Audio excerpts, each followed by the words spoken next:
अब मैं कुछ आयतें हैं जिनको आपके सामने रखता हूं। ये गैलेक्सी है हमारी, ये लेटरल व्यू है, ये टॉप व्यू है मिल्की वे गैलेक्सी, जिसका हिस्सा है हमारा सोलर सिस्टम। ये उसका स्केच है, एग्जैक्ट पिक्चर नहीं है। इस गैलेक्सी के अगर आप डायमेंशंस देखें तो एक बाजू से दूसरे बाजू 1 लाख नूरी साल यानी 1 लाख लाइट ईयर्स का डिफरेंस है, डिस्टेंस है इस हिस्से से उस बाजू तक। लाइट ईयर क्या है? रोशनी 1 सेकंड में तकरीबन 1,86,000 मील या 3 लाख किलोमीटर चलती है 1 सेकंड में। इसको 60 से मल्टीप्लाई कीजिए, 1 मिनट में रोशनी कितना चली, फिर 60 से मल्टीप्लाई कीजिए 1 घंटे में कितना चली। यहां तक आते ज्यादातर आपके कैलकुलेटर्स कंप्यूटर्स फेल होने लगेंगे क्योंकि फिगर्स बहुत ऊंची चली गई। अब आप इसको 1 घंटे में आपने टाइम निकाल लिया कि 1 घंटे में रोशनी ने कितना सफर तय किया, इसको 24 से जरब दीजिए तो 1 दिन में रोशनी कितनी चली, फिर 30 से जरब दीजिए 1 महीने में कितनी चली, फिर 12 से जरब दीजिए तो 1 साल में कितनी चली। It will be N astronomical figure. 1 साल में रोशनी जितना फासला तय करती है, जितना डिस्टेंस कवर करती है, उसको 1 लाइट ईयर या 1 नूरी साल कहा जाता है। तो ये कितना फासला होगा आप अंदाजा लगाइए। और सिर्फ इस गैलेक्सी के इस कहकशां के, ये मिल्की वे जो दूधिया कहकशां है, इसके एक बाजू से दूसरे बाजू आने के लिए आपको 1 लाख लाइट ईयर्स चाहिए। यानी रोशनी की रफ्तार से अगर आप चलें तो 1 लाख साल में इस बाजू से उस बाजू तक पहुंचेंगे। यहां अजमत का एहसास होता है अल्लाह ताला की। और ये मिल्की वे जो एक गैलेक्सी है, ये ऐसी एक गैलेक्सी नहीं है, बल्कि there are millions and millions of these galaxies पूरी कायनात में। और इन गैलेक्सीज में है क्या साहब? सितारे जिनकी डिफरेंट लाइफ साइकिल्स हैं, अगर आप स्टार्स की पढ़ें, या प्लैनेट्स जो उनके चारों तरफ घूम रहे हैं। सबसे बड़ा सवाल ये आता है कि ये रुके हुए कैसे हैं? रात में जो आसमान हमें इतना अच्छा दिखता है, उसमें तारे नजर आ रहे हैं, चांद नजर आ रहा है, ये रुके हुए कैसे? What is holding them? वो क्या चीज है? वो कौन से कुव्वतें हैं? आज हम जानते हैं कि ये इलेक्ट्रोमैग्नेटिक फोर्सेस हैं जिनके बैलेंसिंग से इनको हमने रोक रखा है। It is just phenomenal.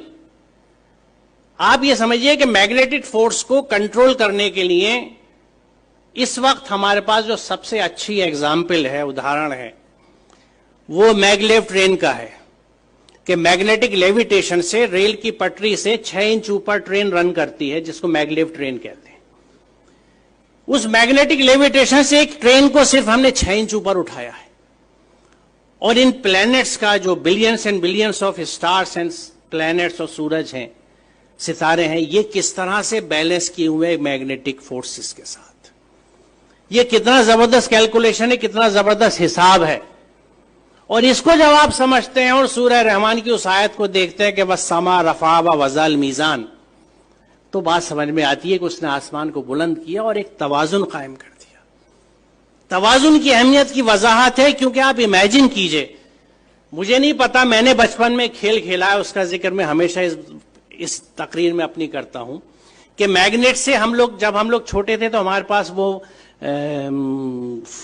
Mobile phones नहीं थे या स्मार्टफोन्स नहीं थे जो आज आप लोगों के पास है। हमारे पास क्या होता था? टूटी हुई चूड़ियां होती थी, सिगरेट के पैकेट होते थे, माचिस की डिब्बियां होती थी, माचिस की तीलियां हुआ करती थी, और इन चीजों से हम खेल डिवाइस किया करते थे अपने लिए।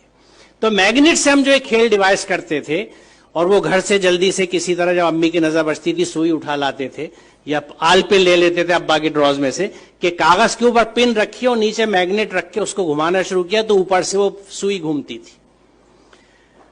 अब इस सुई को अगर आप बीच में रख के दोनों साइड मैग्नेट रख लें तो जिधर मैग्नेट का फोर्स ज्यादा होगा सुई उधर भागेगी। एक स्टेज ऐसी आएगी कि सुई बीच में कांपती सी रहेगी, ना इधर जा सकती है ना उधर, क्योंकि यहां पे दोनों फोर्सेज एक दूसरे को न्यूट्रलाइज कर रहे हैं।